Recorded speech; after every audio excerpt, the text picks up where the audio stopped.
و کنترل پوینت رو روشن کنم. به میزان دلخواه میتونم این بایپس رو انجام بدم.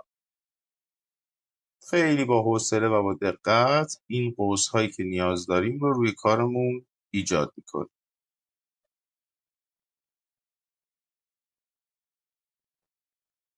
خیلی هم عالی و خوب. حواستون باشه که توی محور Z تغییری توی این رینگ ریل ایجاد نکنید، چون قطعا سایزتون به هم میریزه. خب این برای من مناسب و تمام.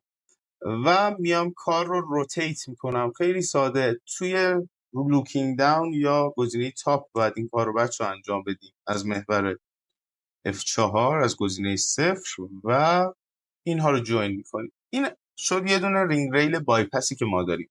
حالا اگر بخوایم از خود نرم افزار استفاده کنیم بایپس رو، من میتونم بیام و رینگ ریل بایپس آماده رو بذارم، قشنگ تمام دیتیلش رو تغییر بدم و هم نزدیک کنیم دور کنیم و کارهای توی این سبک و سیاق رو بیام انجام بدیم و تمام. پس از دو تا روش ما میتونیم بیام یک رینگ ریل برای بایپس همون تولید کنیم. خب قدم بعدی من میخوام یک جم بیارم و در قسمت نوک کار یک سنگی هم داشته باشم. دایموند کات قطعا میخوام باشه و میرم گزینه اووال رو برمیدارم. فکر میکنم سایز 5x3 یا 6x4 برای این گزینه مناسب باشه. خب این گزینه فکر میکنم همین 5x3 برامون خوب باشه. روتیتش میکنم، میارم در قسمت خود نوکرینگ ریل، میارمش بالاتر و این رو هم باید بدونید که همیشه نیم تا 1 میلیمتر نسبت به خود رینگ ریل سنگ رو بالاتر میذاریم که اگر احیانا سنگی که شما گرفتید آیدل کات نبود، کاتش با این چیزی که توی نرم افزار جمی که توی نرم افزار داریم یکی نبود، بلندتر بود یا کوتاه‌تر یا دیتیل دیگه، مخراج کار در زمان مخراجی مشکل نخوره. برای سنگمون نیازمند اینیم که بیایم از آندر بزل و هد بیلدر استفاده کنیم. البته میشه از بزل هم استفاده کرد یا فرم های دیگه‌ای که دوست داریم. سنگ رو انتخاب میکنم، کلیک راست رو میزنیم و برای ما گزینه آندر بزل باز میشه. خب من ارتفاع رو خود روی رینگ ریل ادامه میدم، میارم پایینتر. اگر دوست داشتیم میتونیم بلندتر هم بگیریم و در انتها ببریم از خود رینگ که دوتاش میسر و امکان پذیر هست برام. ضخامت ها رو باید چک کنیم که ببینیم به چه صورت. گزینه تاپ تیکنس و باتم تیکنس رو داریم. عدد در 50 یا نیم فکر میکنم عدد مناسبی برامون هست و کلیک راست تمام. خب حالا من باید برم سراغ هد بیلدرم. درسته؟ هد بیلدر رو انتخاب میکنیم. خب زمانی که از آندر بزل استفاده میکردیم ما باید ریل کانت یا تعداد ریلمون رو به 0 برسونیم و ما ریل نیاز نداریم. زاویهش رو میام تنظیم میکنم به زاویه دلخواهی که دوست دارم. ارتفاعش رو میرانیم بالا تا قسمت آندر بزلمون. سایز کار رو هم من کمی کوچکتر میکنم. فکر میکنم که 9 میلیمتر یا در 90 عدد معقولی برای این سایز ما باشه. خب تا اینجای کار رو پیش رفتیم. قدم بعدی میمونه که بیایم روپ تولید کنیم برای این رینگ ریلی که داریم. حواستون باشه در مدل های بایپس تمام آبجکت هایی که داریم همشون روتیت هستن. یعنی من باید بیام از دستور روتیت استفاده کنم که بتونم کار رو راحت تر انجام بدم. روتیت رو میزنم، گزینه کپیمون یس هست.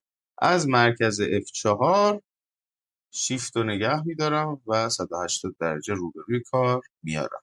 خب قدم بعدیمون بعد گزینه روپ رو استفاده کنیم ازش. میتونیم سرچ کنیم توی ماتریکس گلدیاین که میتونیم خیلی راحت از گزینه روپ استفاده کنیم.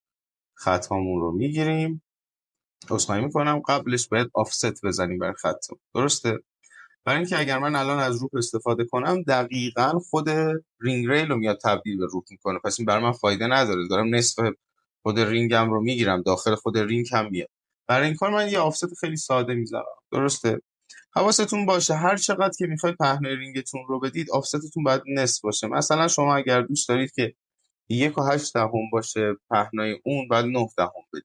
درسته؟ اگر میخواین 2 میلیمتر باشه پهنا یا تیکنس یا ضخامت خود رینگتون باید عدد مثلا 1 رو بدید. پس حواستون به این نکته باشه. حالا ما 9 یا 8 رو در نظر میگیریم، میاریم بالا باید گزینه کپتون نان باشه و به این صورت اوتسایدینگ ریل هم رو میزد. خب حالا بریم سراغ گزینه روف رو برمیداریم، با این اوتسایدینگ ریلی که خودمون تولید کردیم میایم کارش رو هندل میکنیم و انجام میدیم. خب تریز دایمیتر رو من میذارم روی 8 دهم یا 9 دهم که بیاد کامل این رینگ من رو پوشش بده و سایزی که دوست داریم رو در بیاره. سایزها رو میتونید تعدادش رو تغییر بدیم، تعداد تریتش رو تغییر بدیم، مثلا 4 تا با پیچش بیشتری ما خواهیم کار رو داشت و میتونیم بریم دیتیل دیگر رو تغییر بدیم، سایزش رو تغییر بدیم و به این صورت. خب میایم چک میکنیم این قسمتی که تداخل داره رو من باید بیام خطش رو بگیرم و برش انجام بدم تا تداخلی تو این قسمت نداشته باشه. یه دونه داپلیکیت اج ازش میگیریم،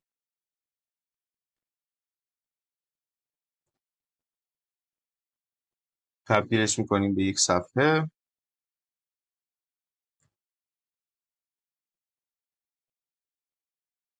و از دستور بولیان اسپلیت خیلی راحت میتونیم این برش رو بدیم. حواستون باشه که باید کار رو روتیت انجام بدید. من این سرفیس هایی که دارم رو جوین کنیم، روتیتش کنیم،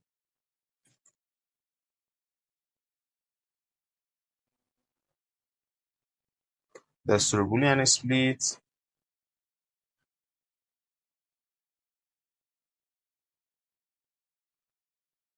انتخاب، سرفیس هامون انتخاب و برش انجام میشه. کافی من اینها رو آنگروپ کنم و بتونیم قسمت اضافی رو برداریم